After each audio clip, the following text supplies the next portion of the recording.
Sarah's abstaining from the vote for the record, but I'll go ahead and go first. Oh, go first, and then, we'll see if I'm abstaining. Welcome to On Deadline, the Washington Examiner's political game show. I'm Sarah Bedford. And I'm Christian Daytok. During the show, we will discuss our takes on news of the week, and at the end, you get to vote on who won. Remember to like, subscribe, and tell your friends about the show. As always, we start with Above the Fold, where each contestant gets 1 minute to talk about their favorite story of the week. Christian? Well, we're now 2 months into Trump 2.0, and Democrats continue to slip further and further into disarray. Just last week, Senate Minority Leader Chuck Schumer made an abrupt 180 in voting for the Trump-aligned, Republican-backed continuing resolution. There were immediate calls for Schumer to resign or potentially be primaried by someone like AOC, but it's not just Democratic leadership that's suffering.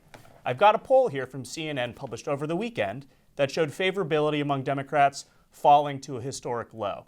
Just 29% of respondents, that includes Democrats, Republicans, and independents, give the Democratic Party favorable remarks, including Democrats and Democratic-leaning independents.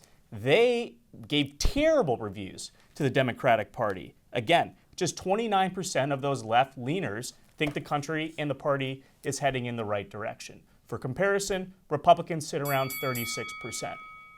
But looking forward, Chuck Schumer is arguing that this continuing resolution will give Democrats more leeway before the September funding push, when Trump's policies will crumble all around him. But history shows us an impeachment, January 6th, and nearly 100 federal indictments, those only helped Trump maintain control over his party, and hoping that he will slip into chaos in the subsequent months, that will probably just push the country further and further into the red. I think what Democrats are discovering here is that messaging is not enough. Figuring out cute little signs to hold up during Trump speeches is not enough. They have to come up with their own agenda. It's not enough to just throw themselves in front of the USAID building and say, we stand for protecting this establishment. They have to come up with how they would fix the systems that are broken that Americans are very clearly fed up with. And they don't really have an agenda to speak of right now. Yeah, that's right. I mean, it's not only that the agenda and the strategies are broken. I mean, again, I think you have to look at people at the top, right? Obviously, Joe Biden and Kamala Harris, they did a number on their own party. But when you look at the people who stepped forward as potential 2028 contenders, it's not giving me or really any voter across the country confidence that the party is moving in the right direction. I mean, you've got Gavin Newsom doing podcasts with Charlie Kirk, whatever. You've got Pete Buttigieg declining to run for the Senate so he can keep a presidential campaign open. And let's not forget Rahm Emanuel, previously the ambassador to Japan under Joe Biden and the mayor of Chicago for, some of those terrible years that the city had to go through, and chief of staff to Barack Obama. Who is really asking for this? It's time for Democrats to look in the mirror and realize not only can we continue with the same played out, failing, strategy book, playbook, whatever you want to call it, we have to throw out the baby with the bathwater in this position because the leadership of the party got them in this position in the first place. It's a great take. Great take, Christian. Thank you. Speaking of great takes, what's on your mind this week, Sarah? So, Christian, this week, my top story so far is the flights of Venezuelan migrants that were apparently over the Gulf of America, according to the Trump White House is telling, by the time that a judge ordered those flights to return to the United States. I think that this is politically a huge win for Donald Trump because no matter how this court case shakes out, he's managed to put Democrats on the side of defending dangerous Venezuelan gang members, which is obviously a hugely unpopular thing with voters. New polling from NBC this week shows that Donald Trump's strongest issue area when it comes to polling is immigration. He's still above water in terms of his approval ratings of immigration. And I think also the way the media and the Democrats have reacted to this glosses over some pretty important nuances in the case. We hear a lot of cries of Donald Trump is defying a court order. He's leading us to a constitutional crisis. But as always, the story is more complicated than that. Trump is likely to win when he finally gets his case before the Supreme Court. But either way, he's already won, I think, in the court of public opinion on this one. I would agree, Sarah, that Donald Trump, when it comes to pursuing his immigration policies, this is the area where he's knocked it out of the park. I might not agree with all of these tenets, but he told voters, this is what I'm going to do, and now he's doing it.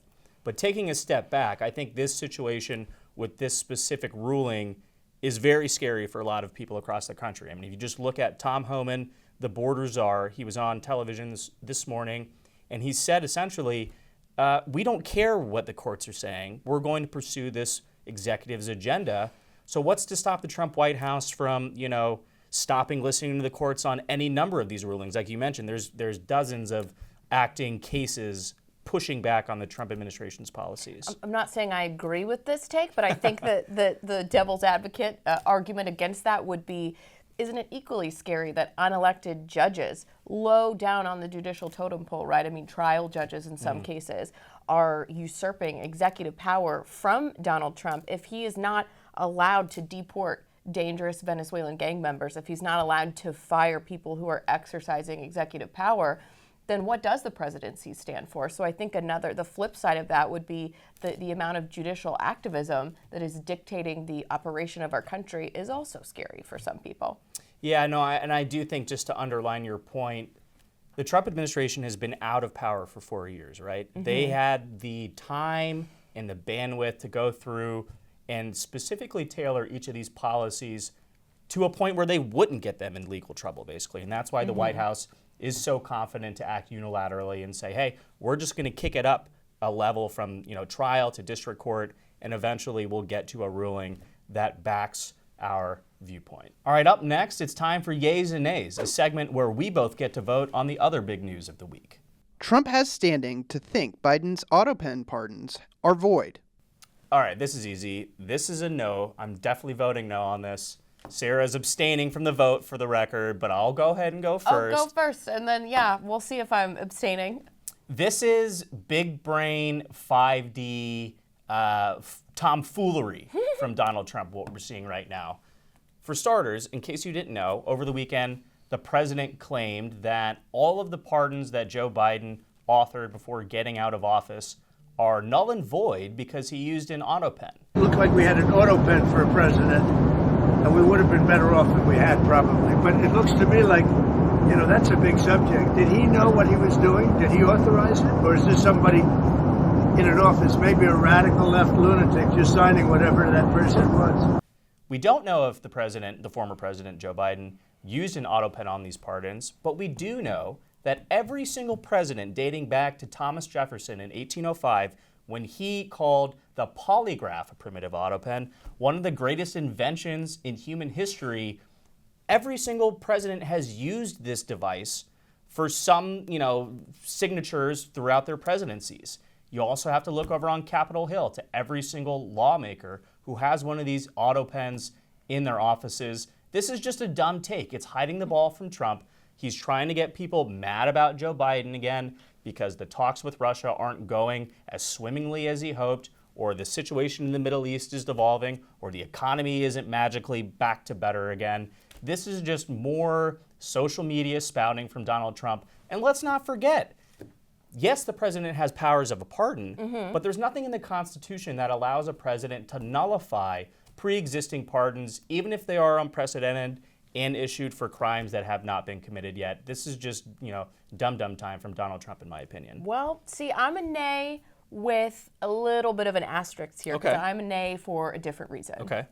One, if going back to the autopen thing, you're right that other presidents have relied heavily on the autopen, including Donald Trump in his first presidency, but there are legitimate reasons to question Joe Biden's reliance on an autopen because there's so much circumstantial evidence that he was not mentally fit to be holding the presidency and that he was not executing a lot of the functions of the office of the presidency by the time we got to the end of his first term. So I think there are reasons to question specifically his use of the autopen given the context. But when it comes to the pardons themselves, I think there are reasons to question whether they are valid. Never before has the pardon power been used as an effective grant of immunity for favored political allies. That's essentially what Joe Biden did here. Legal experts that were even sympathetic to Biden and to the Democrats have suggested this might not stand up to court scrutiny should the Republicans consider challenging this, because pardons have never before been used, like you mentioned, to protect people against crimes for which they have not yet been accused for giant swaths of time in periods of many years. So I do think there's a reason these could be null and void, not for the one that Donald Trump was truthing late last night, a little late night truthing. That's true. And I do think, to your point, I mean, I think the way Joe Biden was handled by not only the White House, but his presidential campaign and then later the Kamala Harris campaign, it's pretty clear that he wasn't the same guy who won the 2020 election, let alone was vice president for Right. 8 years, the previous decade. But that being said, this is not the hill for Donald Trump to die on. If anything, I view this as him trying to whip up the base into a greater fervor against Joe Biden. Again, the guy who we all have problems with, but is not the leader of the dang world anymore, right? Again, look at your own shop, Donald Trump. Get it under control. Maybe if you stuck to, doing what you said you were going to do on the economy, you wouldn't have to remind these MAGA voters that the last 4 years were pretty terrible.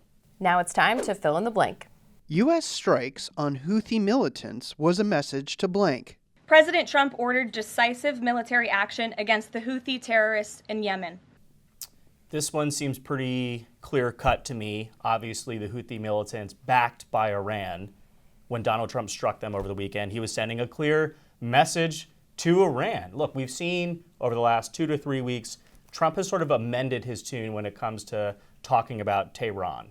I've written him a letter saying, I hope you're going to negotiate, because if we have to go in militarily, it's going to be a terrible thing for them. He came into office and essentially said, well, not only are we going to take the gloves off compared to how Joe Biden was dealing with the Middle East and in Iran in particular, but we're going to increase sanctions. We're going to actively try to destroy their economy, inflict severe suffering on the Iranian people so that the Ayatollah will come to the negotiating table and say, hey, we need to change our ways. Fast forward a few weeks, and now Donald Trump is talking about positively engaging with Tehran to make sure that we can sort of get a stable Middle East and stop the propagation of Iran's nuclear program. That's the big key here. I said, I hope you're going to negotiate, because it's going to be a lot better for Iran.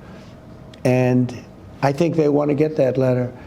The other alternative is we have to do something, because you can't let them have a nuclear weapon. Donald Trump, you heard him say, I wish there weren't nuclear weapons across anywhere in the entire world. We would get rid of them if there weren't enemies to America out there threatening this. And so I see this as an evolution of Donald Trump's handling of the Ayatollah. He's publicly signaling to them, look, we can enter negotiations. I'm not going to just bomb you out of existence.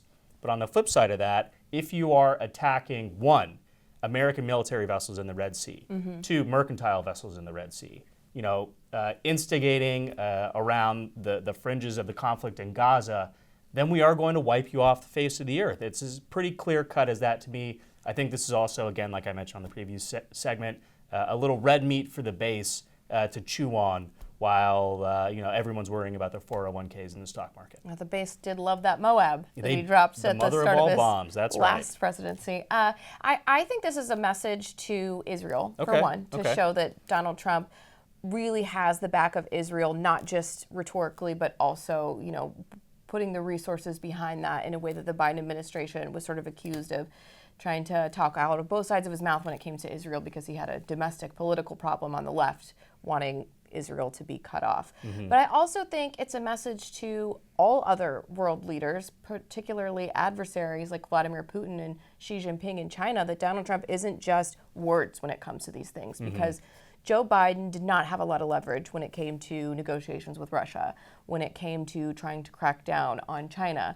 There wasn't an expectation that there was anything behind any of Biden's words, not just because of the mental fitness question, if he even knew what he was saying when he was out there talking to world leaders, but also because that wasn't the foreign policy of his administration. Yeah, that's a good point. And so Donald Trump, I think, is sending the message that his foreign policy comes backed with far more aggressive actions than his predecessors. Yeah, he's really kind of tweaking Teddy Roosevelt here, right? He's not walking quietly. He's tweeting very loudly. And carrying a big stick. And carrying a really big stick, too. Yeah, that's right.